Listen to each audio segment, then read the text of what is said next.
سوال یہ ہے کہ معاشرے کی موجودہ ذہنیت کو کیسے بدلا جائے۔ پاکستان میں سول سروس برطانوی دور کی میراث ہے۔ اسے برطانوی راج کے نفاذ کے لیے انگریزوں نے تیار کیا تھا، لیکن نہ تو ہم اس میں اصلاح کر سکے اور نہ ہی سیاستدانوں کا کوئی لاقِ تحسین کردار رہا ہے۔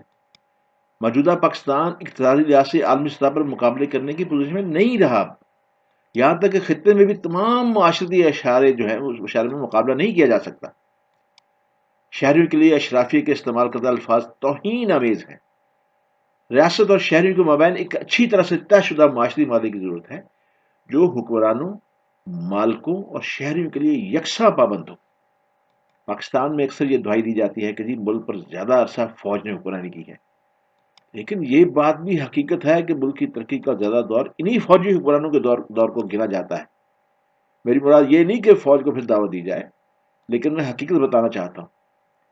آپ دیکھیں چین کی کامیابی کا ایک عنصر یہ ہے کہ حکمرانی میں زیادہ تر افراد ماہر ہیں، یہاں تک کہ چین کا موجودہ صدر جو ہے وہ کیمیکل انجینئر ہے۔ برطانوی راج میں میرٹ پر سختی سے عمل کیا جاتا تھا۔ اب ہمارے پاس تمام سرکاری ملازمین کے لیے سیاسی تقرریوں اور سیاسی مجبوریاں ہیں۔ ہم میں سے بیشتر لوگ اس تصور کی پیروی کرتے ہیں کہ جی معاشرے میں عزت کا معیار ڈالر کے حصول میں ہے، اور اس خواہش میں جائز اور ناجائز کی کوئی تمیز نہیں رکھی جاتی، اور ڈالر کی تلاش میں سرکاری ملازمین بھی اس سے مستثنا نہیں ہے۔ لیکن ڈالر کی تلاش کے بعد کیسے پھر اہلیت، دیانت، انصاف کی اور محنت اور میرٹ کے فیصلے کی توقع کی جا سکتی ہے؟ لہذا میں معاشرے کی ذہنیت کو بھی اس معاشرے کی ذہنیت کو اس لیے بدلنے کی ضرورت ہے کہ یہاں پہ اسلامی معاشرہ پیدا کیا جائے۔ اگر جب تک ہم اس کی کوشش نہیں کریں گے تب تک ہماری ذہنیت تبدیل نہیں ہو سکتی۔